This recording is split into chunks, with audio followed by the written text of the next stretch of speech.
ଭାଉଜୀମାନେ ଗାଧୋଇବା ବେଳେ ତାଙ୍କର କେଉଁ ଅଙ୍ଗକୁ ଦେଖିବାକୁ ଭଲ ଲାଗେ? ଏହାର ଉତ୍ତର ଭାଉଜଙ୍କ ଦୁଧକୁ ଦେଖିବାକୁ ଭଲ ଲାଗିଥାଏ। ପରବର୍ତ୍ତୀ ପ୍ରଶ୍ନ, ପତେଳି ଝିଅର ଦୁଧକୁ ବଡ଼ କରିବା ପାଇଁ କଣ କରିବା ଉଚିତ? ଏହାର ଉତ୍ତର ଦୁଧକୁ ସବୁବେଳେ ଚିପିବା ଉଚିତ। ପରବର୍ତ୍ତୀ ପ୍ରଶ୍ନ, ମହିଳାମାନେ କେଉଁ ସମୟରେ ବାଥରୁମରେ ଗିହା ଖାଇବାକୁ ପସନ୍ଦ କରିଥାନ୍ତି?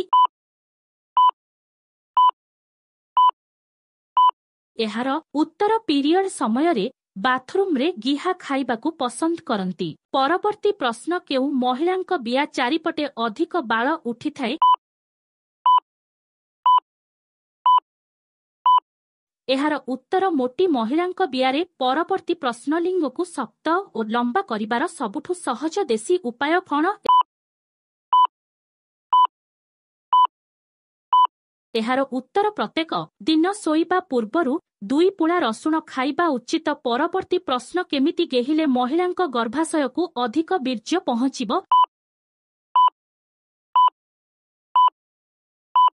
ଏହାର ଉତ୍ତର ପଛପଟୁ ଅଣ୍ଟାକୁ ଜାବୁଡ଼ିକି ଧରି ଗେହିଲେ। ପରବର୍ତ୍ତୀ ପ୍ରଶ୍ନକୁ, ଝିଅ ତାର ଗୁମ୍ଫାରେ ଆଙ୍ଗୁଳି ନ ପୂରେଇକି ଉପରେ ଦଳିଥାନ୍ତି କାହିଁକି?